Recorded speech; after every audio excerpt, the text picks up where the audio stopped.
And welcome to another episode of More Than Dice. The rest of my co-hosts are coming back. This is episode 146, I believe. Not my job. Not your job. Cassie stuck around a little bit longer than you did as a 2-minute warning, so she kind of jumped away quicker, or later, I should say, than you did. So she's waiting to come back.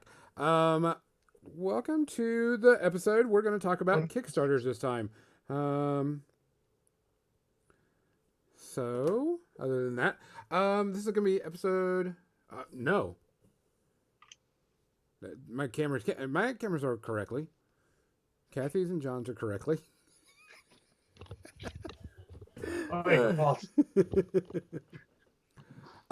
So, welcome to episode 146. I'm Gonzo. That right there is Kathy, and that right there is John. I'm Kathy. He's John. No. In case you were, wondering. Yeah, I guess all the newbies that are watching us for the first time. So, other than that, John, you wanna... We're going to skip our sponsors for right now. I want to go to something that happened this week.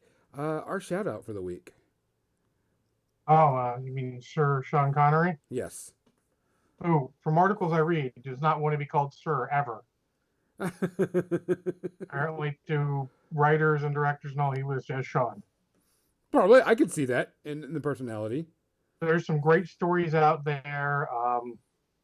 Check Twitter and all. There's a bunch of people sharing their stories of him, including a couple of writers who were working on a project with him that ended up falling through, but they said it was one of the best moments of their career, just getting to work with him because he was so cool and professional about it. It was shortly before he retired for good. But there's a lot of good stuff out there, and he's just done so many damn movies and so many great movies. And I mean, he's a sign of enjoyment for a movie. You see Sean Connery, you know you're going to enjoy this movie.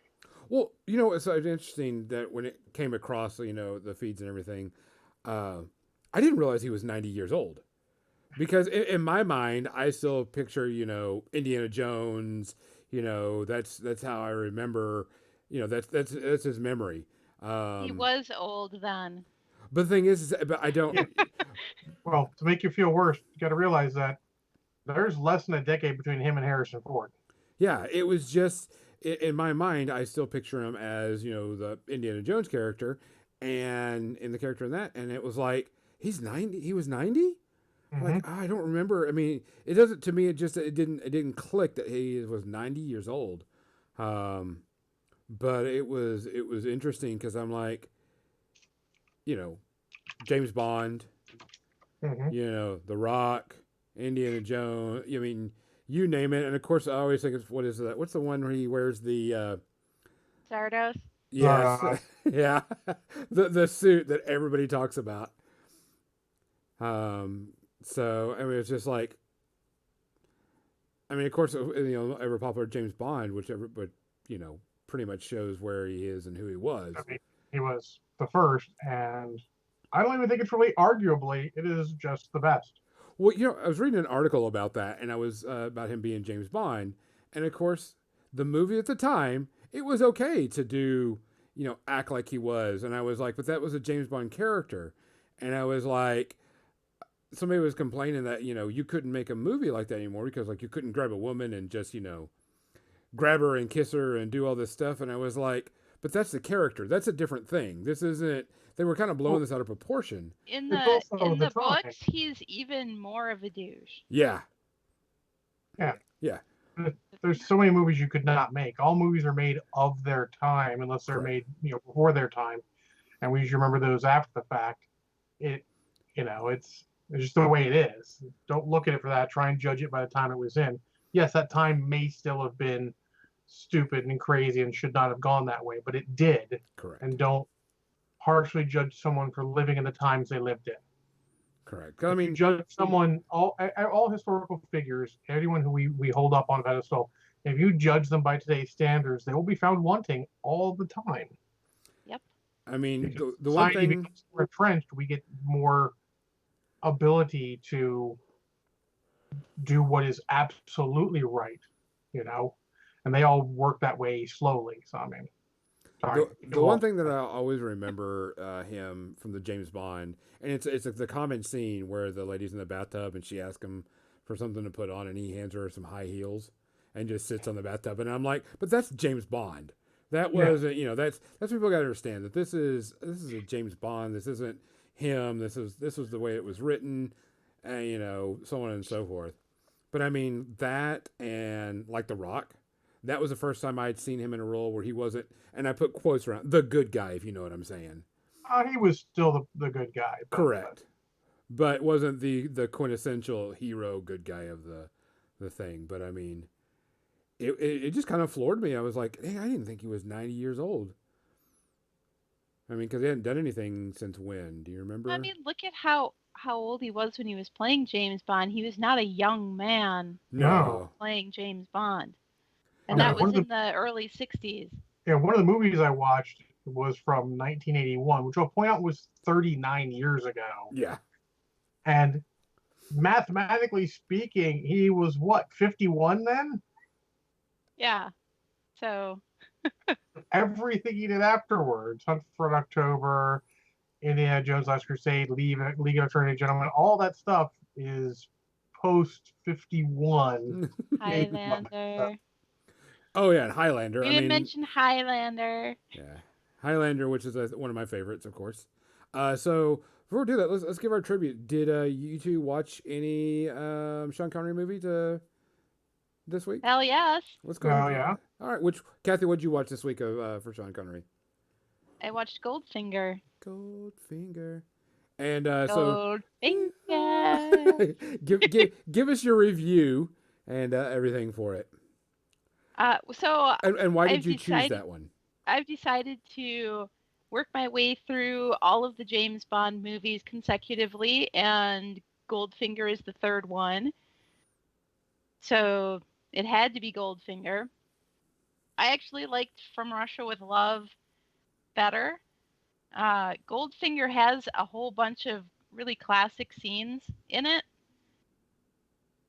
but I felt like the story of the Fort Knox heist was a little ridiculous. A little ridiculous. So there are other James Bond movies that have a better story, even though this one did have iconic characters like Pussy Galore and James's baby blue terry cloth romper. Who else could have pulled that particular ensemble off? No one. Yeah. No one. But yeah, there are iconic moments. The whole the woman who gets killed by being painted gold, the Odd Job with his hat, which is that's you see Odd Job and you immediately think of that hat.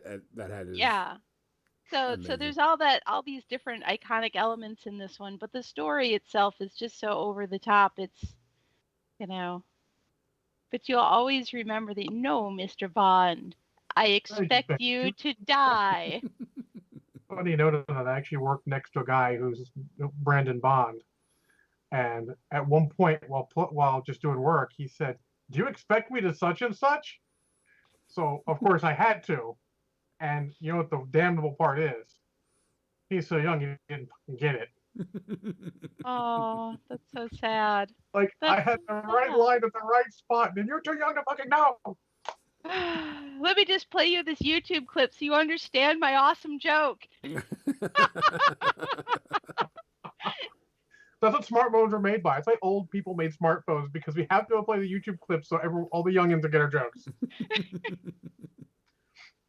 Yeah, Bill Robertson. I just saw your comment in the chat. Didn't they kill someone in Goldfinger by painting them gold? I did just say that too, right? You did, yes. Yeah, okay. Painted a girl gold. Yep. So what do you give it rating-wise, I guess? 2 space herpes. Oh, 2 space herpes. Oh. Yeah. I like it, but there's so many other Bond movies specifically that I like better than this one. I mean, Yeah. it's not Moonraker, but Oh. Uh, well, I was also Goldfinger actually came up on mine also, but since I couldn't start at the beginning, I didn't. Last night I watched Outland, which if you haven't seen, it is Sean Connery. It is basically, from what everyone says, a remake of High Noon, just in space, where he plays the federal marshal on this mining colony and has to investigate why people are dying. Um, and if you've seen High Noon, you'll know what sort of get an idea what it is. It's no great mystery. It's played like a mystery, but I mean, in 1981 it might have been. But let's be honest, we know these tropes by now. We know it's a mining colony. We know it's going to be drugs. I mean, that's pretty much painted right on the wall. Um, it's kind of slow paced, as movies from the early 80s tend to be. The action is a little early 80s as well. It's not all gunfights, which is kind of cool. The most interesting, though, is the interaction between sort of the leads, Sean Connery and the woman who plays the doctor have a great back and forth. Sean Connery and the guy who plays the sergeant have a good back and forth, and Peter Boyle plays like the foreman or the head of the whole mining collective there, and their back and forth is pretty amusing. Overall, it's an enjoyable movie. It's not great by any stretch. It's in 1981. It shows at points, doesn't at others. The model works pretty solid. The sets are pretty solid. They do a good job of keeping things dark. They don't want you to see that they're probably not done very well. But I mean, I give it 1.5 space herpes. It's an enjoyable time. I wouldn't necessarily watch it again, but if someone puts it on, it'd be good in the background. Take a look once in a while, especially when they get some of those cool dialogue scenes with him. Because I mean, no one delivers a line like Sean Connery. Actually, I also watched another movie. I've talked about it here before recently, so I'm going to give you a capsule review. And if you want to hear a full review, you can check it out on Wednesday when I talk about it in the other cast. And that is The Untouchables. Mm-hmm. Because I was looking for another Sean Connery movie, and I will hazard that The Untouchables is one of the epitome of Sean Connery movies. Because he brings so much to it, and almost every line out of his mouth is inquotable. It's just good. I mean, he brings so much. He's so good, and then Andy Garcia does good enough with what he has there, and De Niro is great. The Kevin Costner is like lost in the fucking background sometimes. So, in fact, I'd hazard to say Kevin Costner is the worst lead in that movie. But I enjoy the crap out of that one. I give that one 0 space herpes. Untouchables is great. If you haven't seen it recently, watch it again. Oh, yeah. Especially when you get to the train station scene with the staircase is fucking great. How to build up tension properly. Brian De Palma is really good at it, and the movie's a lot more tension and suspense than it is action for the most part. But it is a good time, and I suggest it. Cool. I figured we would give a good tribute there before we get started on everything. So let me go and switch over to Paint Can, which it's still fixed amazingly. Gonzo, what are you drinking? I actually am drinking water today. I am still getting over a sinus infection and bronchitis, so I had to take some more meds. So my last day of meds, so water. Kathy, what you got? Rum and Coke? Rum and Coke.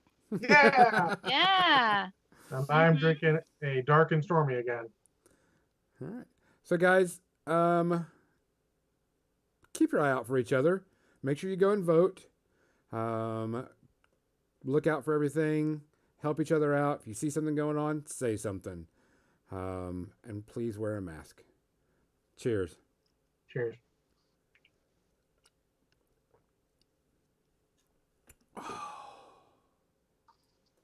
That's tasty. All right, so let's switch over to this. I did. I forgot. I did do something Saturday. I went and got worked on my left leg tattoo. And so I did something Saturday too. Crank that on. Did I do anything Saturday? I mean, I'm sure I did. I'm sure you did because you're here today. So you did not vanish into the void. Maybe I did, but I came back for the podcast. I also voted last week, Legionnaires. I I got my mail-in ballot. Jim got his mail-in ballot. We filled them out. We took them over to the school where they had a drop box. They have a location there to hand in mail-in ballots. So we did that. We did not put them in the mail. We just walked them over there and done. I need to fix a part. What did I do with my glasses? Gotta get my glasses. I gotta fix a part. So, this week's episode, we want to talk about Kickstarter. John, you got a new Kickstarter in. What'd you get? I got the BattleTech Clan Invasion Kickstarter in. Who was that made by the way? That was made by Catalyst Games. Catalyst Games. Who are currently putting the game per the license from the Tops company, I think owns it. Really? Yeah. Well, I mean, when FASA went under, they sold all their stuff. So yeah, I just didn't know who actually had the rights to it. Yeah, indeed. And actually, it's funny. I brought up my Kickstarter page so we can talk about Kickstarter because if we're to talk about it, we should probably. Okay. I missed a part of white on there. Do that. Talk about specific ones. Up to what I would say ones, more of an idea of how many I've had. I'll actually tell you, they actually do a really cool thing on this website now. Is they actually let you click and whether you had a good experience or a bad experience or a neutral experience, and did you receive it? Oh yeah. I just noticed that on the website. Shockingly, I have one that has a bad experience and didn't receive anything. What? I wonder what that one would be. Oh no. Okay, so I have that yellow that I'm going to get started with, and you just tell me to slap this yellow on. And that's the fluorescent yellow? Yes. Yep. Yeah. Yeah, Okay. because it's going to be really transparent, so the white value is going to show right through it. Okay. I'm going to make sure this is all good. And Should be nice and bright. And those fluorescent colors really screw with the cameras, just Yeah. like white does. So expect that to still be a little difficult for your camera to pick up. Agusaku says, man, following rights to games is a deep, deep dive. Video game rights can get crazy. Well, yeah. Especially when you realize, I mean, I guess Tops might own the rights for the board game version, but I think Microsoft owns the rights to the computer game version, which makes things really odd, I'm sure. I don't know if there's someone who owns the rights to the IP. That would probably be a whole nother bag of tricks looking into, but oh yeah, this thing is like bright neon yellow. Uh-huh. yeah, it almost doesn't show up on the camera, just like Kathy said. You can see a little bit, but that's fine. Yeah. Well, once that's dry then, and you go in with your, what I like to do is mix some of that yellow with the orange to do a bit of a dry brush. And then just as if you were highlighting something, you just gradually get darker with your highlights instead of lighter when you're doing flames. Okay, so I'm going to get this on. And it's going to take a little bit because we have to let it dry. It shouldn't take that long to dry, though. No, but I'm like, there's a lot of flame because I'm actually going to do it also on the tips of her dress. Mm-hmm. Because I want those to look like they're flaming. Absolutely. That's going to look great. Yeah. So John, you did this Kickstarter, and did they fulfill it correctly, and everything seemed to be okay? I mean, it took longer than they expected. Shock, COVID. What was the expected delivery date on that one? So the expected delivery date was around March 2020. Oh, so this isn't actually that bad at all. I mean, compared to others, no, definitely not. I mean, I'm not disappointed, COVID and everything, especially because plastic models. Just to grab one, I grab a big one. You know, coming from China, I'm certain of it. So they get delayed by Chinese New Year's, which isn't always factored in, I've noticed. Yep. And then COVID definitely hit the brakes on that. But delivered pretty much in, I think, everything I ordered. I have to double check to be sure, or everything I was expecting for this wave. Came in good quality. It was very a very pleasant overall experience. You know, some people don't understand. Kickstarter isn't a buying program. You're not how to say, you're not purchasing the models. You're hoping that whatever they do, you get the models or whatever you're kickstarting It's like is going to a get funded. venture capitalist thing. It's not a pre-order thing, even though sometimes people will use the language of pre-order your game during, with this Kickstarter. It's not, nothing's guaranteed. It's venture capitalism. Well, yeah, and honestly, that where some of the, let's say, inherent dislike of Kickstarter comes for certain people. Correct. Certain companies are using it as a pre-order system rather than actually doing things, and at the end of the day, that's really doing a disservice to their customers, because should something happens, they basically just fuck their customers. Yeah, I mean, because And they look at it and go, we can fulfill this much at this value, and it's only worth it if we get this much money to do it. As in, what did that one cost to get fully funded? oh, that one second here. Clan Invasion. It was. God, it's they're old enough. It's hard to see that stuff in it. Oh, okay. There it is. Different tab. Hold on.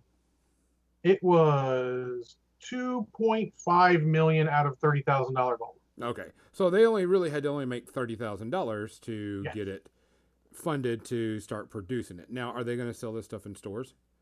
Eventually, several of the things, but they have a lot of extra accoutrement Of course. that is not in stores. I mean, I got that right next to me too. I mean, hell, I'm wearing a Calhoun T-shirt, a Calhoun patch. I got all the extra stuff, pins and stuff. Some of the stuff might make its way out there. Challenge coins, dice, they got everything. Yeah, which is, I mean, that's the reason why you back it is like, oh, if we get enough people, you get, variant model or variant cards or, whatever. Well, to give you an idea, I pledged at $150, which got me the box set of the new game edition. Uh-huh. Inherently, it also says, double forces for every lance pack you select, you get an extra one. So I got 2 lances, which if you saw my pictures on our Facebook page, you saw I got 2 inner sphere lances. And then you get a clan challenge coin, a box set, which I got. There's a bunch of free short stories that came months and months and months ago. PDFs, I'm guessing. Oh, yeah, PDFs, yeah. And then you got all the salvage boxes, which if you followed our feed too, you also saw all those, opened all those up. Plus, you got a T-shirt. And then they had a bunch of add-ons for dice and stuff, and they've added cards and stuff. So it was very good. I mean, overall, the models are very good quality. They've done a really good job in making them, in some cases. Oh, I didn't realize I had that. Damn, I feel silly now. Anyways, in some cases, they've updated the models' look to, for modern graphics, but they've done a very good job of keeping sort of the iconic looks of a lot of them together. And they said, in high quality plastic, they're all very good plastic. Very happy with all of the models I got. There's like, from what I've seen, I haven't done any deep dive on these models yet. But they're all very good quality overall. What was the reason for doing a Kickstarter instead of just, funding it and themselves and getting it done? Well, to be honest, they're not a huge company, and getting a lot of models made in plastic is a hell of a thing. I worked for Games Workshop for 9.5 years, so I have some idea of what it takes. And molds for plastics are not cheap. You have to expect to hit a certain number of sales before they're actually remotely worth it. Yeah. So a Kickstarter is necessary in a lot of cases for a company like this to get them started. And in fact, I would expect where they do the next whack, if they were to do BattleTech The Dark Ages, or the next era of BattleTech, which is, I think that is the next era, to do the models for that, they would have to do the same thing, unless sales somehow become very good. Games Workshop's at that point where they get enough money in from all their box sets, they're just cycling it forward. But smaller companies can't do that. And lots of times they'll do something like this. They're still putting out plenty of product in separate books. Like they have books coming out. They have the standard BattleTech, the Game of Armored Combat box set out there already, been out for a while. It has models in it too, all sorts of books and stuff. Did So there's stuff they can do. It's just when you get to anything outside your realm, it becomes a little rough. have you had a chance to play the game yet? God, no, it's 2020. Well, I didn't know if you, because I didn't know if your roomie, if Banyan got it, and y'all had a chance to throw it out a bit and test it out. He actually got his first, but no, we haven't had a chance to play. Oh, okay. I mean, it's BattleTech. For fuck's sake, I can play it right now. I know the rules. Yeah. Some things have changed a little bit, but it's not like they've changed enough for me not to know how to play it. I played BattleTech back in the day. I did. But anyways. So was this a successful Kickstarter that if they do something else, you would definitely do it again? Oh, absolutely. Okay. And I would say the majority of Kickstarters I've seen are, at least for the wild most part, successful. Yeah. I mean, I have quite a few here. It doesn't have it. 23 projects I've backed, and they're not all games. I've backed 2 bands putting out CDs. I've backed. I count those as games. I've backed. I'm not gonna count it as games, but I backed Chain Attack doing their Warhammer Machine Weekend Invitational, getting money to go there. I backed that twice. The 2 years they did it, 2012 and 2013. Those were both very good experiences, very well done. And then, you get album, Suburban Legends, the new album was a great experience. Transformers 1986 by Cybertronics B, very good. And then, all sorts of games. I've actually done a comic book, The Elemental Balance. I got issues 1, 2, and 3 from them. They weren't cheap for comic books, but, it was a guy trying to make a new comic. I gave him a little money. That delivered fine. It was very good. And then, a wide variety of other stuff. I've backed Dave Taylor's books, Armies, Legions, and Hordes. It was a very good experience. Backed their second book, Train Essentials, which hasn't delivered yet. And it's a bit behind schedule, but that happens. I mean, that's the reality of it. There has only been, besides the one that I know is going to be our ugly, is I backed this one guy. It was only $20, so I wasn't too worried about it. It was a guy doing just like a 16-bit, old Final Fantasy style game. And I was like, okay, I can give the guy $20 because it would give me the game on whatever platform because it was going to be a downloadable. And that was like 5 years ago, and it still hasn't come out yet. Well, yeah. So you want to hit the elephant in the room for bad? Let's do bad real quick. Are we doing bad or are we doing ugly? Let me go through the good ones real quick first. Okay. The ones that I've all good. When they went to do their role-playing game, Weird Games did that as a Kickstarter because they don't do role-playing games. They do miniatures games. And you think it's just a book, but there's a lot of stuff that goes into it. So I had no problem with them doing a Kickstarter for that. So I Kickstarted that, got the Through the Breach Malifaux role-playing game. Mm-hmm. When everyone was playing Dust Tactics, a local company to us did what he calls Weird War 16mm faction dice, which were dice in the Dust faction, because you know how Dust dice only matters if you roll 5 or 6. Nothing else matters. Doesn't matter what number you roll. If you roll 5 or 6, it's a success. So instead of having regular dice, he's like, well, here's dice where on 2 sides there's a faction symbol. There's your 5, there's your 6. Go to town. He was local. He's doing that. I was kind of in the game, so I did that. That was good. I've backed double 6 dice twice now, where he makes basically 12 sided to do 1 to 6, 1 to 6, rather than cubes, because his first thing was cubes aren't meant to roll, and I'm like, you got me at that. You are absolutely correct, sir. Cubes are not meant to roll.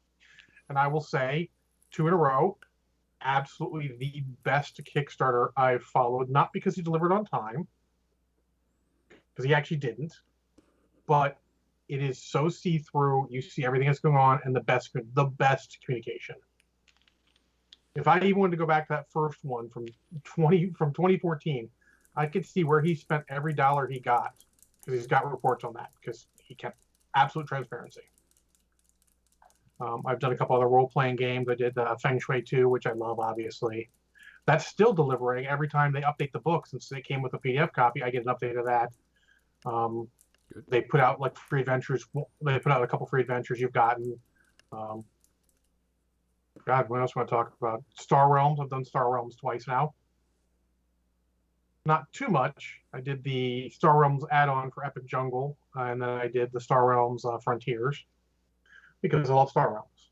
Delivered well, you know. I find most of these have delivered well, even the ones that aren't doing well. I've got a couple that are outstanding and late.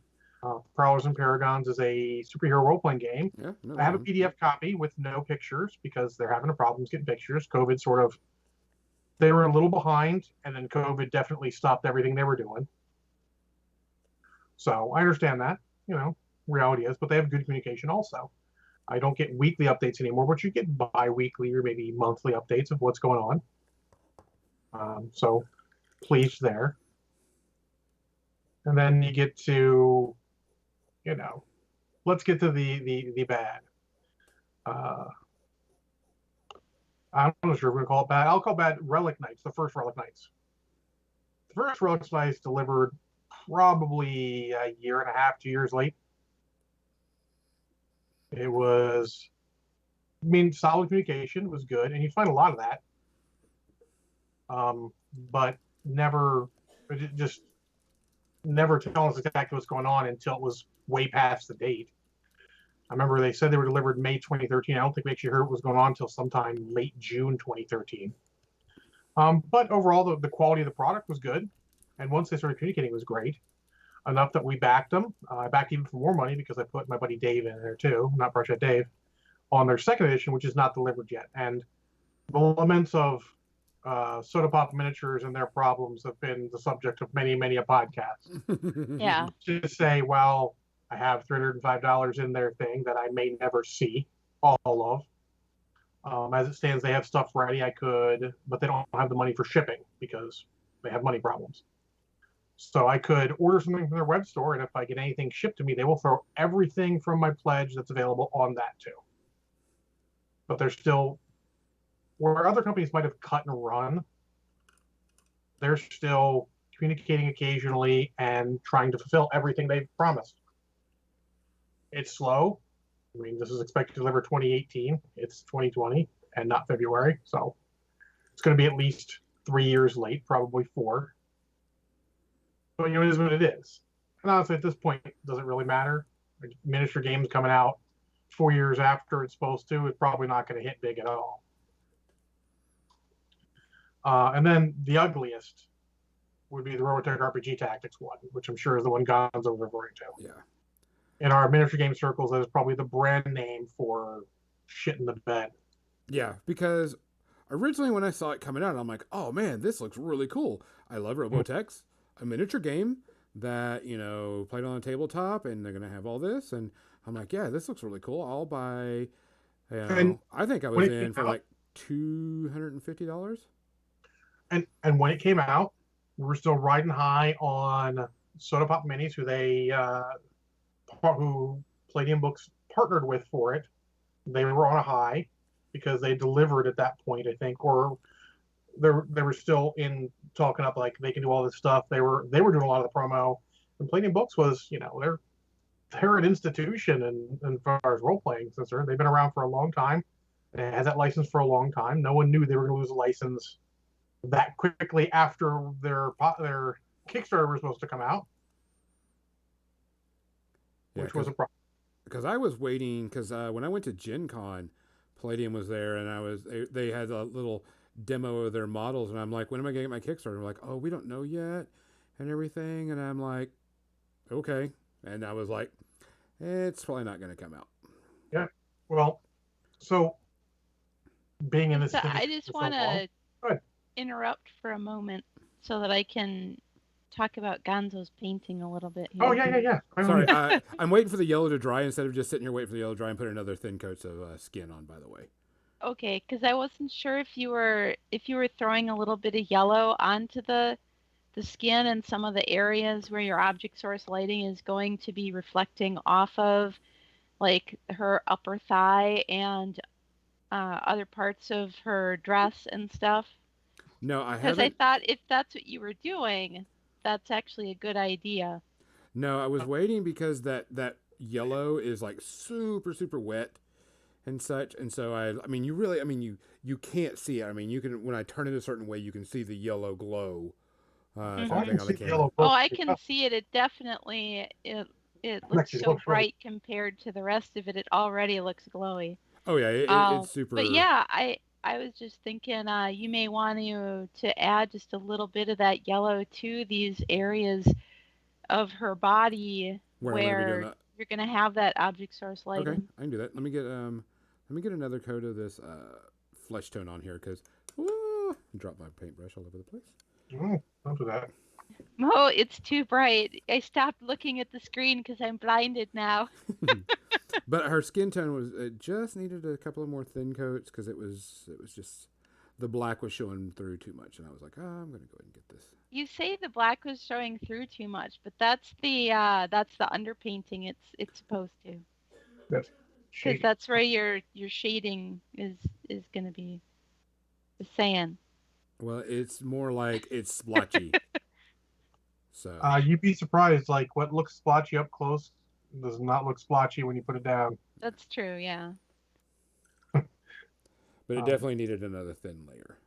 no, no, So, fair. There are people in the chat talking about their Kickstarter experiences as well. Yep. Agusaku has backed a few Kickstarters, and STL files. Yeah. The good thing about STL files is if you Kickstarter those, you generally get those. And actually, Legionnaires has got two I want to bring up as well. Um, we um, talk about. We'll bring those up now. Actually, we'll talk about some of my ideas on Kickstarter after that because they were directly related to Palladium books and Robotech RPG Tactics. I mean, heck, there's other Kickstarters I've talked about. People talk about video games they ain't gotten yet from years, which they probably won't at this point. yeah. But so first off, he brought up he had Monolith Games Kickstarter in 2016. He's not the first I've heard of who brought that one up, and they like literally haven't delivered a damn thing. But they had two other.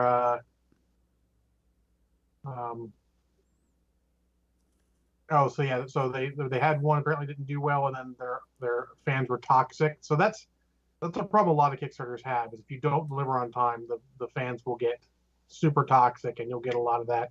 There are people who join for $1 just so that they can basically be an ass in the comments.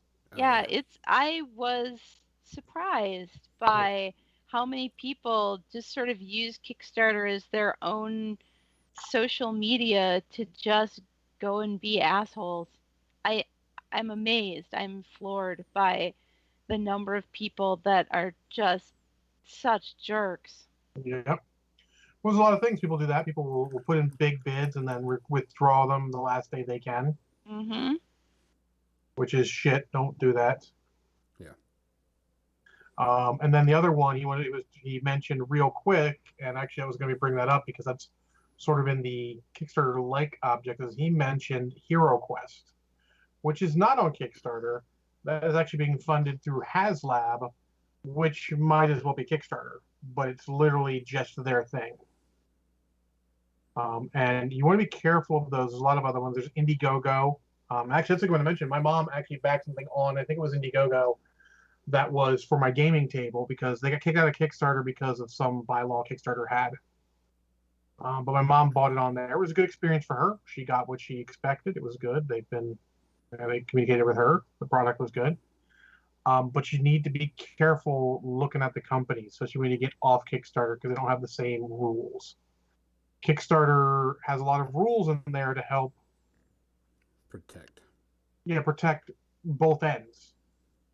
Protect the people putting in the Kickstarter from people being jackasses, and protect those of us who spend the money from companies who are just going to be shitty about things. So they can't just easily take the money and run. So you want to be careful when you're backing another thing. So like HasLab, as we were talking about for Hero Quest, you have technically none of those protections because it's their thing. Granted, being it's their thing, everything that goes wrong is directly on them and reflects only on them, so you're unlikely to get it because Hasbro is a reputable company. But you still need to be careful. Like the one I would bring with is you want to be careful when you're doing stuff on Kickstarter and what see what the company is like. Example would be the Robotech one. Everyone's like, oh, the Soda Pop Miniatures games, they did this Relic Knights one that did a ton of money and all that. They delivered a little late, but they still delivered just fine. And then Palladium's Books has had the Robotech license for forever, so that seems like a safe one, right? Yeah, it seems like a legit. I mean, because it's Palladium Games. It's a Except if you know the inside scoop, you want to do something. Palladium Books almost lost their license the last time it came up, which is why they had reprints of some of their games, not the old versions, because they had to get something going or they're going to lose the license. And you combine that with the fact that, Soda Pop games didn't exactly deliver as well as they should have on Relic Knights, but they were still at that point still getting the Super Dungeon Explorer love, because that was delivering perfectly and everything. Relic Knights is a great study for anyone who wants to do a game Kickstarter and how to promise a ton of stuff and then suddenly realize, holy shit, we can't deliver this so easily. They are the reason so many people are charging shipping and not doing these giant tiers of free stuff on free stuff. That game came out and no one in my group who backed it needed to buy anything from the store until legitimate new releases that weren't in the Kickstarter came out. And that's a problem. Because at that point, why is your store going to support it?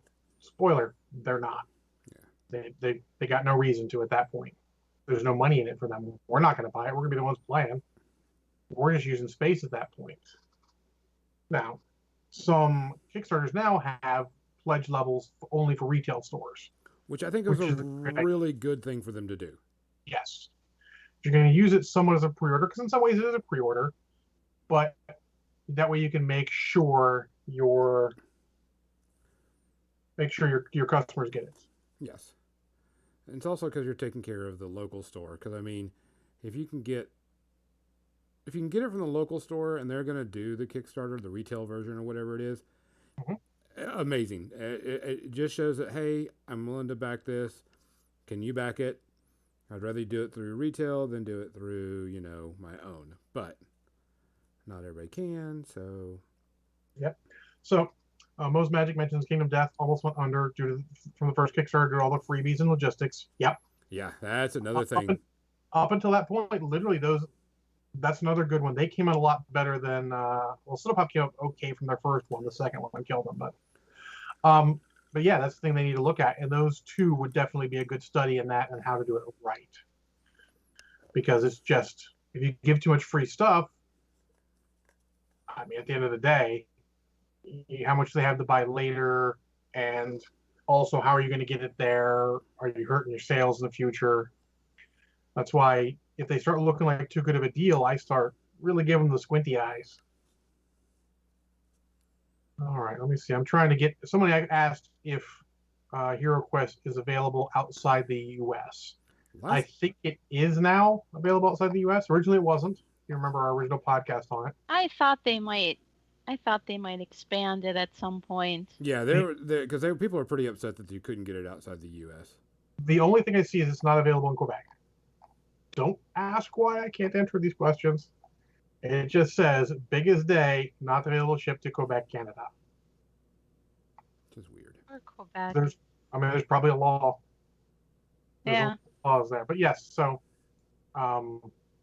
take a look at the company you're buying from. Sometimes you're going to see a new company. And hey, there's not much you can do at that point. It's a new company. You're going to have to take a chance if you like what they're doing. But if it's an old company, take a look at how they're doing right now. Look at everything. Licensed product, anything licensed, really, like some of the stuff, like if someone's like, I'm going to buy this cool Robotech, bust. Oh, cool. It doesn't matter if you got the license at that point. Who fucking cares? Okay, quick break on this. Kathy, yellow down, orange. Dry brush it on or just kind of like... Dry brush. Dry brush it? Okay. Yeah. Let me close this up. Okay, sorry. I just wanted to do that, and I'll get the dry brush going on the orange. All right, Oh. so go back to Kickstarter. Let me actually get this in here. Edgy 75 says, you ever see a PC game that has Sergei Titov associated with it, avoid like the plague? Apparently they keep putting out the promising games under different names so that they can keep getting Kickstarter money and never delivering. That's the kind of thing you want to do. You want to do a little research on it. I know it's easy, example, Dave Taylor comes and endorses something, I go and get it. Dave Taylor endorsed it. I know Dave Taylor. Studio X. We actually talked to the guys, John from Studio X. Yeah. Dave Taylor sort of hooked us up together. I mean, we trust Dave Taylor. We know who Dave Taylor is. No worries there. A company you've been dealing with for a while, You took a little bit of flyer when I did BattleTech with Catalyst Games, but they'd had the license for long enough. It seemed solid enough. Other than that, you want to make sure when you're going to Kickstarter, it's like gambling.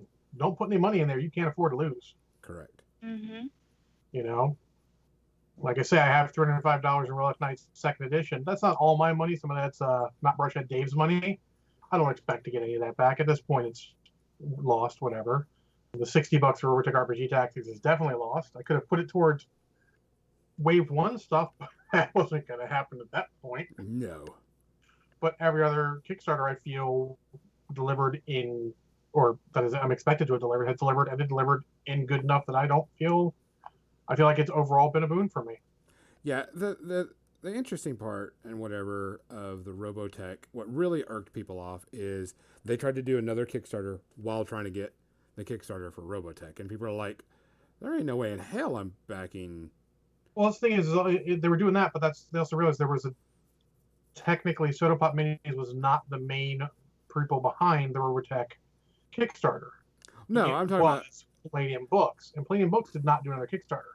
I could tell you a story about Palladium Books and their problems. And I don't necessarily like Kevin Ciambada, who is the head of Palladium Books. I have no specific beef with him as a person. He's had a tough time. My biggest problem has to do with the fact his games have not evolved in years, and that's a problem. But neither here nor there. That could be a whole other podcast on that.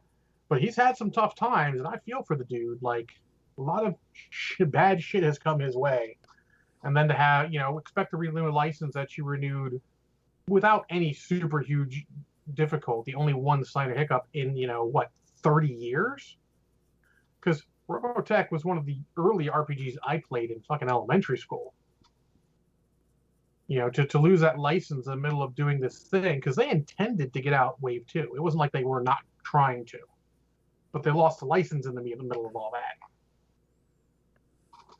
So that's another thing to look at with license stuff. And then, who else? Oh, Mo's Magic says, bring up the elephant in the room, which is Star Citizen. Yeah, Star Citizen is definitely one that is no bueno. Yeah, I only still. Yeah. I know a lot of people that comes up here. Because they had a ton of money and a ton of people were invested in it. And it was like, oh, I bought this ship, so I got all this other stuff and so on and so on. I mean, it's still going. They're still trying to do something, but it's like, damn. And the worst thing is that it's still under projects we love for Kickstarter. You think they would have pulled that since it has not really done anything. So they wanted $50,000 to make this game. They got 2.1 million, and it's still not delivered. No. That was in estimated to deliver in November of 2014. Oh, hold on now. Yeah, November 2014 was estimated to deliver, and it has not delivered. Wow. And theoretically is still, they're still leading people on. I don't want to say leading people on, but yeah, they're still trying to do stuff because people are, I mean, they have some type of beta or alpha or something going on with it, but it's like, holy crap, really? Yeah, if you look at their comments, and the good thing is that you can get into most of the comments, you can read the comments, and there's a lot of people now just basically monthly or whatever, just, you know, shitting on him, and they should be. There's a guy who says that he was listed as a super backer, which means he did a ton there. He says he buys his money back before they change their terms of service. Can't believe we're still swindling people out of money 8 years later. So yeah, it's really terrible. So that's why you got to be careful. Like I said, I treat it like gambling now. I didn't as much before, say, when it started, when Kickstarter. When it started, I would actually say, honestly, the second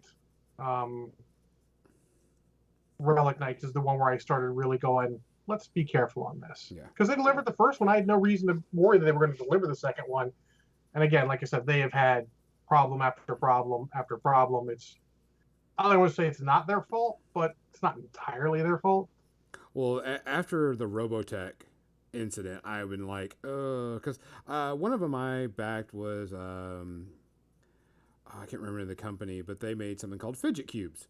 And I was like, oh, I could deal with that. I wouldn't mind having one of those because I like fidgeting. I have the fidget cube. Do you have one? I love mine. Yeah. I carry it in my pocket almost everywhere I go. I wish I had another one. Oh, one yeah. for each hand. And I love them. And they performed, and I was like, oh, cool. They sent me something recently saying, hey, we're doing another Kickstarter. Catalyst Labs, I think is what it was. Or I can't remember what the name of the company was. I don't remember.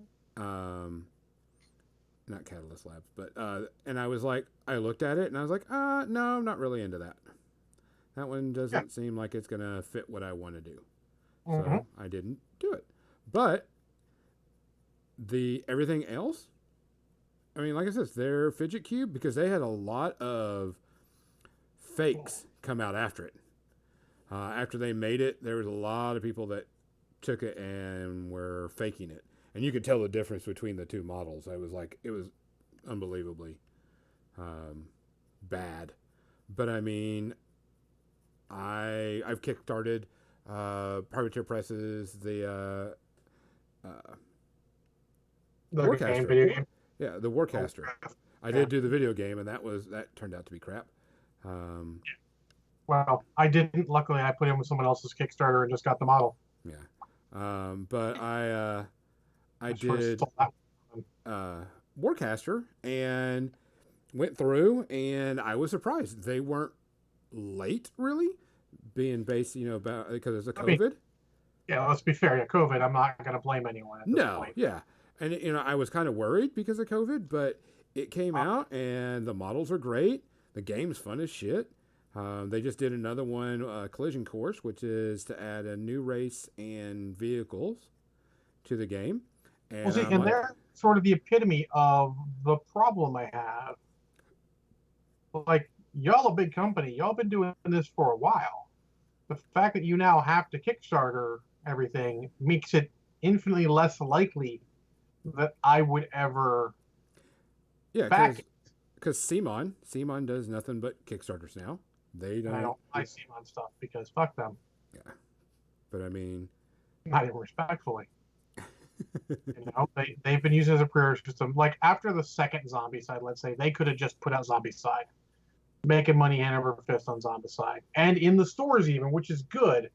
But at this point, stores lose money because they're just keep doing it that way. They could do it the standard way.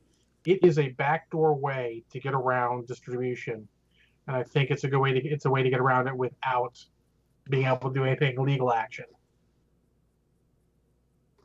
Oh yeah, well, so many of the failed Kickstarters I didn't get into just because I was broke at the time. Yeah, that is lucky when you're just like, I don't have the money, and then like goes on, you're like, oh, good thing. I'm very frugal on them now. I am too. Like I had something good, like the last I did Studio X, the mobile miniature painting studio, because it's super useful. Didn't have the money, so I wasn't able to get into it. And then the one before that I did, the Animal Adventures Secret of Gullet Cove. You guys remember Animal Adventures? It did Tales of Dungeons and Doggies. Yep. And the Cats and Catacombs. Yep. So I did Dungeons and Doggies, and I did the Secrets of Gullet Cove because an adventure of y'all playing super intelligent animals that are basically D&D classes seems super awesome. Yeah. So Jared's training me says, I've been pumping the brakes on Kickstarter praise on your fear of missing out. Exactly. There's a lot of things. People like to use that limited edition and, they do the Kickstarter thing. You're worried like, oh, I may never get it. I mean, sometimes it's okay if you never get it. If you never get it, it's like that company ain't doing so well and you don't need to get it. I'm down to just stuff where, like musicians, if a small band wants to Kickstarter their album, I'm in for it. I'm getting what I would get anyways, the album, maybe some add-ons, maybe I pay a little more than I expected because, they're doing something I like. Doesn't really matter. Like example here, Transformers 1986 by the Cybertronics Break. Very pleased with how that turned out. It got got the physical CD, had the freaking digital CD as soon as the digital download as soon as it was ready. It was great. They had good communication. They just did their music video for Dare to Be Stupid. I should just checking it out on YouTube. Those guys are amazing. It's those things. You just have to be frugal in what you're looking at. Again, make sure you don't Kickstarter anything with money you can't afford to lose, because you might. This is kind of looking kind of green, Kathy. Is that because of the fluorescent? That's probably the yellow. So Legionnaires, I don't think your request is going to come back to general release. Nothing HasLab has ever done has ever come to general release. Sorry. Now, if you feel like it, Gonzo, getting back to the painting, you could start mixing a little bit of a red paint in with your fluorescent yellow. And you'll see on your palette how much that dulls down that fluorescent yellow and makes it look darker immediately. Even if you just put a little bit of red in with that, or not the fluorescent yellow, sorry, the fluorescent orange. Mix the fluorescent orange with a little bit of red and start just dry brushing that into the tips of the flames. Yeah, because right now I'm getting the orange in, and I'm kind of. And you don't want to do too much of the orange where it starts to fill in your recesses. Correct. I'm just doing it because it was very. Well, it's super transparent, so building up the opacity by, adding another layer is a good idea. Yeah.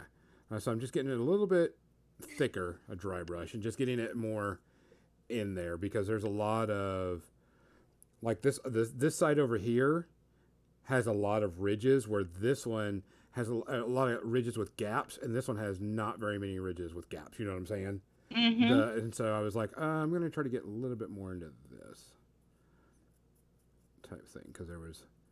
And there are times when I'm painting flames where I do accidentally fill in recesses with my darker color, and I'll go back with a little bit of white and poke that down into the recesses and then go over that with a little bit of the yellow again to build up my brightest color. I was thinking I could try this out since I haven't used their transparency yet. Now that's going to dull down your... I was going to do it like on the underside right here, where it wouldn't be so noticeable, but I wanted to see what it looks like whenever I use that. Once I get all the orange, I'm just kind of curious. Yeah, that's definitely going to dull down the effect of the yellow, of the fluorescent color. I was kind of curious because I haven't used their transparency yet, but something I'm looking forward to try. Just see if it kind of. Actually, that would probably be a good thing to use on your reflected light. Yeah, I've got to let that dry because your reflected light is going to be a little bit less bright. You don't want it to be as bright as the flame itself. Correct. I was going to get. It just kind of looks. I mean, and I'm sure it's the light and everything else that's just kind of starting to look greenish a little bit. But it's also because of the black. Yeah, I was going to say it could be your gray is a bit on the bluer side of a gray. Yeah. And when you put that, because the fluorescent yellow is sort of a bit green, like when we used to order shirts when I worked at the t-shirt place, anytime you had to order the safety shirts, it's called safety green. It's not called safety yellow because it's that fluorescent color is a green yellow. Yeah. So I'm not surprised it has that little hint of green when it goes over that gray. Yeah. Which is okay. I'm not too worried about it. It all works in stages. It'll still look yellow once the other colors are there and everything. So I'm gonna leave that like that and just hold it. Oh wait, hold on. Now it's gonna bug me. I see a spot where I didn't get any orangey. It's always like that, isn't it? It's That was my always... entire Friday. I kept being like, oh, and now I think oh, no, I still have this to do. Now I think I'm finally, oh, nope, I still have this to do. Okay, let's get that. Because is it media section time? It is. I mean, indeed. Give me a second. Let me clean this brush off. So ends our conversation about Kickstarters, and so begins our segment about media. Our hot takes on movies we've watched, TV shows we've watched, music, books, etc. Damn it, Gonzo upside down again. Shit. Oh, I gotta get a new chair because I can't paint like that. That really stretched my back out wrong.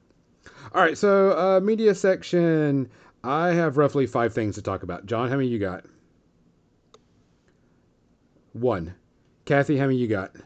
All right, John's got 2. Well, aside from the James Bond, which we already talked about, I have 2. Okay. I'm going to go ahead and go, and I'm going to say that, you know that Brave New World series that I was watching on Peacock? Canceled. Not surprised. The one that you were hating on because, yeah. So that one got canceled. So that was just a quick one. I thought that was, I wasn't surprised because it kind of was shit. And so far, the Peacock Network has not impressed me with what they were doing. So that was over. I can't remember if I did it or not, but I did watch Queen's Gambit. Did I talk about that last week? I don't think I did. I believe you did. I did? Yeah, okay. Because it's been a while since I started marking stuff down. For real, no, I take everything and anytime I watch something, I text myself. And so I did that one. Okay, so I did watch, it was on Netflix called Babysitter Guide to Monster Hunting. It is a show about babysitters, and they're a secret order of protectors of children, and they hunt down monsters. So when a kid says they see something or whatever, and in the closet or whatever, they're actually real. It's not fake. And so an order of babysitters have to go and protect these kids. It is very much a kid show, a kid movie. Kind of like a Spy Kids or whatever type thing. It reminded me of the old, I don't want to say old, but the Goosebumps movies that came out. So, I mean, it was a great kids movie. I think it's rated PG. But I mean, it was really interesting. I thought it was fun. I mean, it was a little bit too childish for me, but I could see how this would definitely appeal to someone like 10 and under type thing. It was goofy, it was silly, it had stupid stuff in it, but I mean, for overall, I would say, 100%. If you have kids that are like 10 or under, go watch it. I'd give it like a 1 for the fact that some of the stuff you were just like, yeah, whatever. But as definitely as a kid show and a kid movie, go watch it. Especially you could watch it for the Halloween stuff. So I wholeheartedly think this was a pretty decent little Netflix movie. So other than that, John, what's your one or 2? Oh, well, one of my ones. What are your ones? We'll talk about in a bit. The other one is I finished the second book in the Blood of Kerensky series by Michael Stackpole, again, from way back when Battletech. And man, I really enjoy it. I got a little stopped reading for a bit there, but I actually really love the way he characterizes stuff and puts people together there. And really, more as I read it now than ever, I realize how he sort of did Game of Thrones before Game of Thrones did Game of Thrones. Because his Battletech novels are very much that whole political intrigue with a bunch of action, sort of, and again, thrown things. And he has no qualms about killing off characters if it's necessary for the plot. He doesn't quite do it needlessly, but he definitely does it for the plot, and I enjoyed the crap out of him. I'm very happy I got through it halfway through the next one and enjoying the crap out of him. I give it zero space herpes. I might have given the first book in the series maybe one because it was a little, fan servicey. One of the characters seemed a little bit, you know, Gary Stewish, but it turned out okay, and I'm enjoying the crap out of it. I don't know, very far into the series, but there's still a shit ton of books left to go. Because I mean, come on, we're in stuff that came out when I was in high school, and there's a whole bunch of books after this. So I don't know if I'm ever going to catch up, but I'll give it a good old college try. um, so I want to put a shout out. I'm looking to try to read some more books. Something I can like wind down with at the end of the night. Because usually I listen to books, whenever I'm driving or um, painting. This is one of the things I did. So I'm looking to read some new books at the end of the day, and I'm looking for good fantasy novels. Like I've read quite a bit, so I'm just looking for new stuff. So if you're in the chat room or if you're on our Facebook page, go on there and send a message saying, "Hey," and I'll put up a post on our Facebook page. I'm looking for new fantasy novels to read, and I'm looking for ones more than just like one book, like a trilogy or whatever.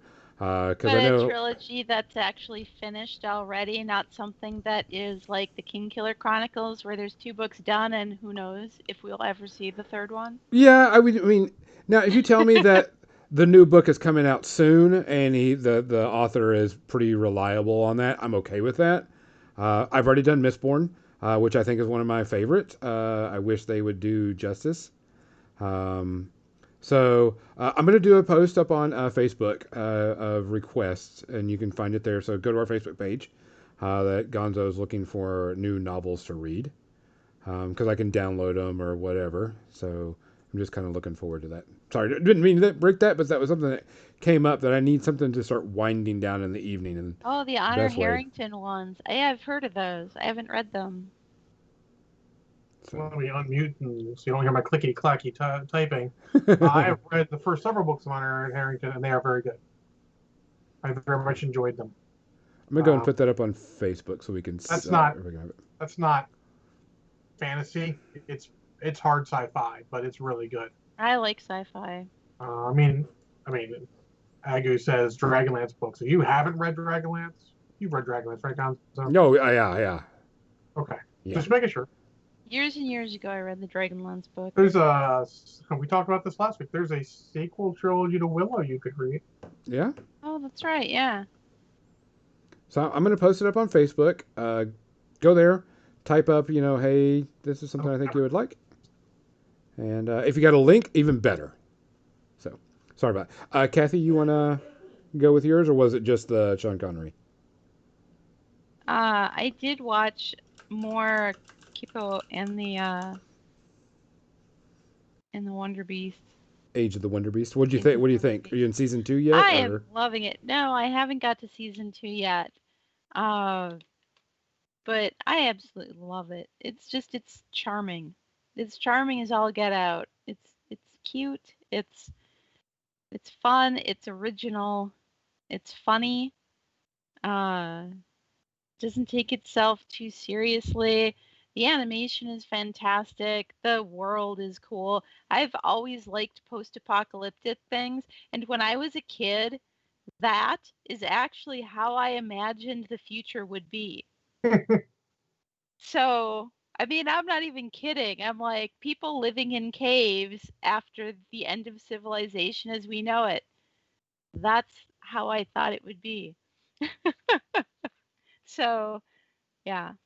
I absolutely zero space herpes. I am loving it. And I'm sure I'll continue to love it as I watch it more. Yeah, it's to me that was a very good series, and I was really happy. And I'm glad we got an ending for it too, which is why I was really hoping for. Is that That's cool because I hate these things where they just, oh, it's successful, so we're just going to write it into the ground until, we just grind it into dust and it's hideous. yeah, no, it it You it, know? it I showed the first season to my third and fourth graders before COVID happened, and they loved it and such, and I was really happy with it. We need good stories like that and good whimsical and fun things that aren't jumping the shark, but give a decent conclusion to the story. We need stories with conclusions. They can't all be, oh, it got canceled. Like Yeah, that's why with a lot of things I buy, collections or graphic novels. I don't want to necessarily not get the ending to it. I want to see the ending. I want to be able to get the ending. And I if you got a hot property and you want to make a series out of it, try and get a contract where they guarantee you a chance to get an ending. yeah, because I mean, there's a lot of things that canceled just recently. By the way, Because I mean, think about at least Firefly got a movie so that we got an ending. We wanted more, but at least we got an ending. Some series don't ever get an ending. In Josh Whedon area, at least Angel, they canceled it. He didn't really want to, but he got at least a chance to do an ending. Um, you know, you get some series like I always go back to Birds of Prey, which was never super popular. At least they got a chance to make like a 2 hour episode to end it. yeah, There's something to be said for that. You don't all have to be just, oh, it's gone. How's it end? Never know now. nope, Uh-huh. Can you imagine, if a popular series had ended, Babylon 5 ending after 3 seasons? You're like, the fuck is going? No, fuck you, TV studio. You're dead. You're dead. Oh, never. Um, so one of the ones that I watched just recently, and it was, hey, it's it's spooky season. Let's watch an old spooky show that was pretty funny, and I watched Paranorman. Paranorman is a stop action movie about a kid that can see dead people and he must stop a curse. Um, so I miss movies like this because that movie was solid. I really miss stop action stuff because there's a lot of art and a lot of work to do a stop action, claymation style Oh God, type yeah. movie. I mean, just you got to think about just to make a character walk across the screen of how many shots and movements and everything they have to do. It's incredible. Um, so I mean, I was really happy to watch it. And what's funny is I didn't. Let me check out something. I don't remember. Um, when it came out, 2012 is when it originally came out. So decently old. But at the end of it, spoiler, the big jock guy says he's gay, and I was like, I didn't catch that when I first saw it. And 8 years ago, briefly, if that would have been that would have been that was kind of pushing the envelope, which I thought was interesting, type thing. But I really enjoyed the show. I thought it was a lot of fun. Had really good work to it. The stop action was really neat. The zombie ghost creatures are really fun, um, and such. So I was really happy with it. I give it probably maybe like a half space RPs, but definitely a great little movie just to watch for the fun of it. John, what's your second? My second, I mean, is Mandalorian season 2, episode 1. Now I know y'all Yo, are yeah. shocked. I've seen something on the cutting edge. Because normally it's like John's watching that series from 15 years ago. He's finally getting to. No, no, The Mandalorian is watching immediately. Oh yeah. Um, yeah, it was great. I'm not going to spoil it, but it was great. Oh, it was amazing. I was like, It, hell yes. and I didn't even realize there are multiple levels of fan service going on in this thing. Oh But yeah. this is how you do fan service. I am a very vocal person where I feel that putting Darth Vader in Rogue One was a fucking mistake. The scenes were cool, but I think it was a little too blatant fan servicey. But I mean, they don't really super detract from the movie. But this is how you do fan service. Yes. Perfect. It is appropriate to the story. It fits in every way. It adds to the story. In some cases, even pivotal. And then sometimes it's just, oh, look at that. That's cool. And Star Wars is about that. And there's so much world building going on in the Mandalorian. It's so good. Yeah, that's what I said when I was watching it. I was like, oh crap, I can't believe that they're doing that. Yes, that's cool because it's read about, it's talked about, but never done. Yeah. And I remember, forget all the stuff you've read back in the past. Anything Legends is anything before Disney took over is not canon, unfortunately. No matter how much you love the Star Wars X-Wing series, it's not canon. Makes me sad. I love that series. Tales from Jabba's Palace is not canon. What comes out in the series is canon. That one, it was very good. I enjoyed it. Shockingly, zero space herpes. I'm gonna give Um, 5 out of 5 Baby Yodas. and I really like the Marshal. I wish that actor would do more stuff. I love him more than anything. Rumor has he's a dick to work with, unfortunately. But Probably it may be, but I really uh, like him. if you want more of him, he is the headliner on a series that you can find. I don't know if it's free anywhere, but look for him. He's in a series that is super awesome. Yep. I enjoy the crap out of it. And he plays a similar-ish character. Yeah, and I know which one you're talking about, and it was good. Yeah.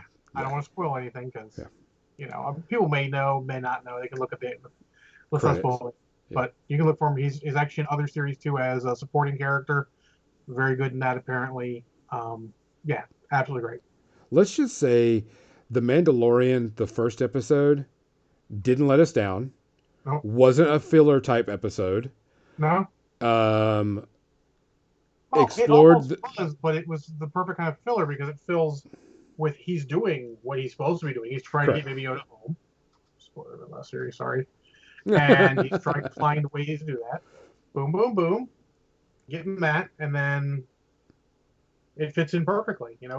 It's you could call it filler as it doesn't directly advance the plot, but every plot's got to have setbacks and dead ends, and this is part of that. Yeah. And I like it. So 0, like I said, 5 out of 5 baby Yodas. Yeah, I agree with you. Just under Casablanca. Yeah. it was really Casablanca is solid. 6 out of 5 baby Yodas, in case you're wondering. Yeah, 6 out of 5 Um, ABOs. so Both Magic asks, isn't Timothy Zahn redoing Heir to the Empire series for Disney or something? I don't know. I don't think you can do that series anymore because Thrawn has already shown up in Rebels. So he's sort of already in there, and he wouldn't fit in the way he would be in those books. Plus, obviously, things don't necessarily go the way Timothy Zahn foresaw them when he first wrote those books, because those were the first big deal books for. Well, actually, technically, Shadows of the Empire was that takes place between Empire and Return of the Jedi, but these are the first sequel books that were big deals that came out. Because before this, you had the Lando Calrissian adventures, the Han Solo adventures, and Splinter of the Mind's Eye, none of which are canon. So we'll see if he's trying to work with them there. I mean, Thrawn's a very popular character.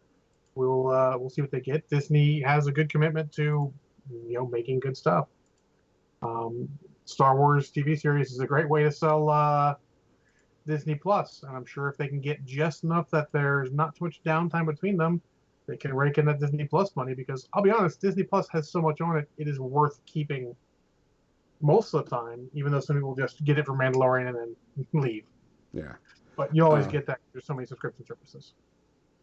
Which, talking about that and the Star Wars news that Oscar Isaac, is going to be playing Moon Knight in the new Disney Plus series. I'm happy to see Oscar Isaacs and everything. I love Oscar Isaacs. I really wish we'd gotten more of Poe Dameron in. To be honest, I'll say this eventually again when I get back to Rise of Skywalker again. I don't really have a problem with The Last Jedi until I remember how well Poe, Finn, and Rey interact with each other. Yeah. I missed the whole movie of them going around together doing stuff. That would have been awesome. Um, yeah, Melodramatic Moonlight is kind of a poor man's Batman, but he's a little bit more than that because he's weird.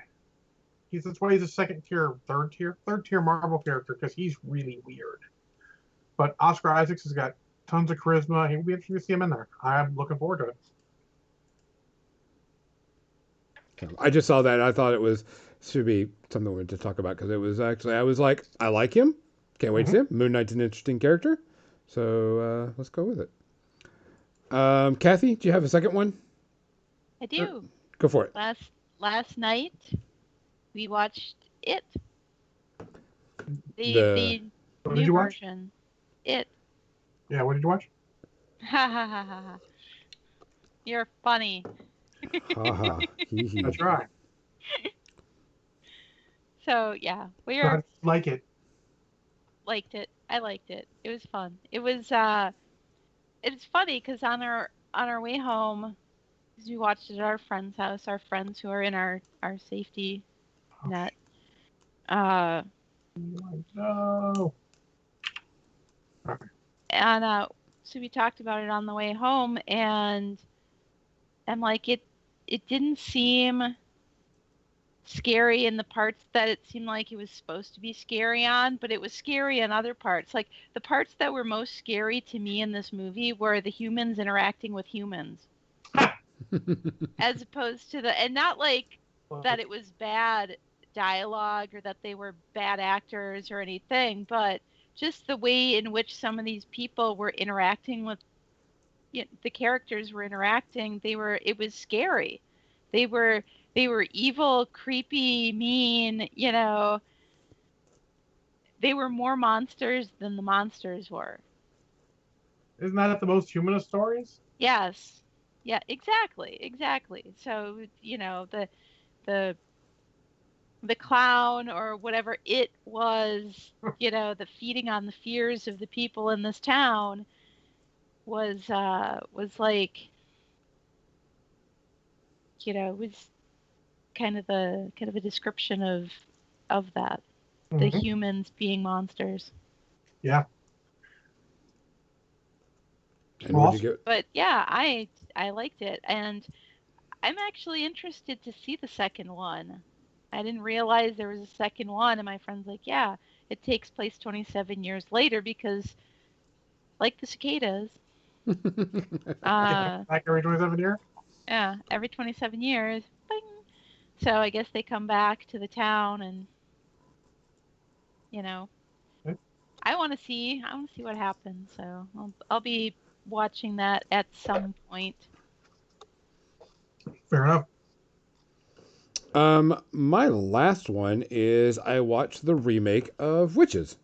It was on HBO Max. They did a remake of the original, I guess it was late 80s, early 90s Witches that came out where a boy and his grandmother, kid's parents pass away in an accident, and she has to take care of him, and so they go away to this hotel, and they find out that the conference of witches is being held there. So it is a remake. That sounds Uh, like a fun time. the original witches, when I first saw it, I was like, this is creepy as hell because like the transforming from like boys to mice was done by Jim Henson Studios, and the witches were done by Jim Henson. So like all the stuff, the prosthetics and everything, and it was creepy beyond belief. But the remake, of course, was done more with digital and all this other stuff. Um, and they changed up the story a little bit, not a lot. I thought it was interesting because in the original Witches, the ending, yeah, because the book was pretty creepy because it was a while ago. There is differences between the original and the remake, but not enough that it makes it horrible. But it makes it a little bit better. I liked the new version a lot. It was fun. It was interesting. Had a lot of cool things going for it. The characters all fit. Nobody seemed out of place. Um, I recommend it. Go take let your kids watch it. You watch it. It's a good little um, TV show. So or movie, I should say. I'm pretty sure this was originally supposed to come out on the theater, and since everything's going on, it came out on HBO Max first. So highly recommend it. Give it maybe like one space RP, but good solid fun. Mhm. John, did you have anything else? No, that was it. I mean, I watched 2 movies and a first run TV show and read a book. What the hell else do you want from me? I can only do so much between all my hours and hours of playing MechWarrior Online. Let me see. I should go into work. Gonna see. I mean, I cause read a short graphic novel. Oh, I did too, actually. Actually, I it was a read one shot. a short graphic novel. It was a birthday present, and it was called Fangs, and it's by the Sarah. I don't remember her last name. I'm sorry. The person who does Sarah's Scribbles, the webcomic. Oh, yeah, yeah. Okay. I love the series. And it's her short graphic novel about a love story between a vampire and a werewolf, and it was so cute, like super cute, and funny, and it was worth it. I was glad I got that. So it took me like no time to read. It's very short, but it was Yeah. fun. Yeah, I got a one shot, Transformers one shot about one of my favorite Transformers characters. Um, all right, we're in the chat room. Yes, the not upside down male plays MechWarrior Online. But I got one that's about the cliff jumper, and it's sort of like him crashing on a world, interacting with the natives. And it's very good and heartfelt sort of idea of, what's good, what's evil, you know, because the idea is that these people are all good, and Cliffjumper is a heroic Autobot, except that like he is a fucking stone cold brutal warrior and like kills the crap out of a ton of Decepticons to the point where there's like 6 of them hunting him, and he's a short guy. He's like a Bumblebee short guy, and they're like they describe him like, oh, it's just the red one. It's like, wait, red one with horns? Like, yes, bring the ship down, get everyone down here. You're like, that was super fun to see that, but it's also a more touching story about how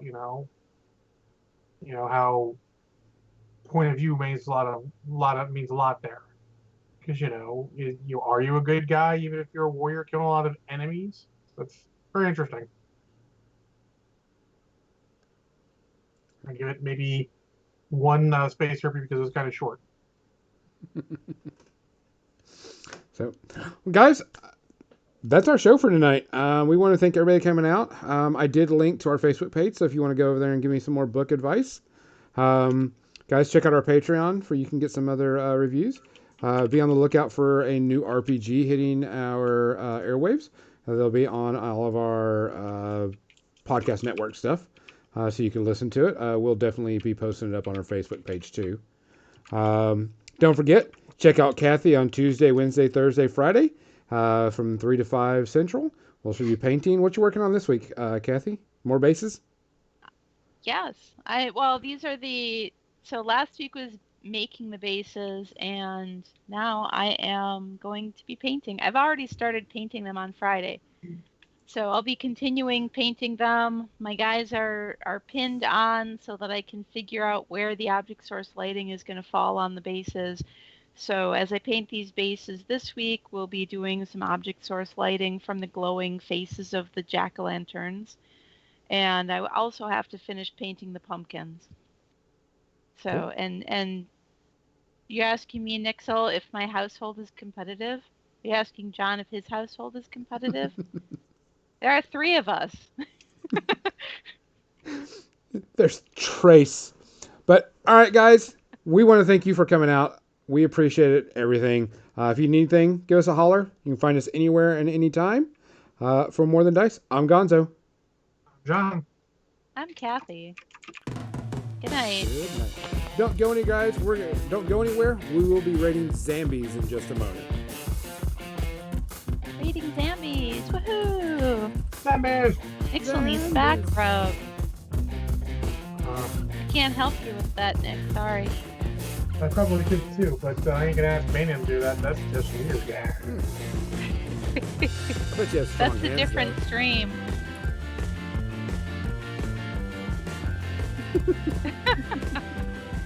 Hedion vetoes that. Banyan, you can't veto. I override your veto. It has been vetoed. Wasn't gonna ask him anyways.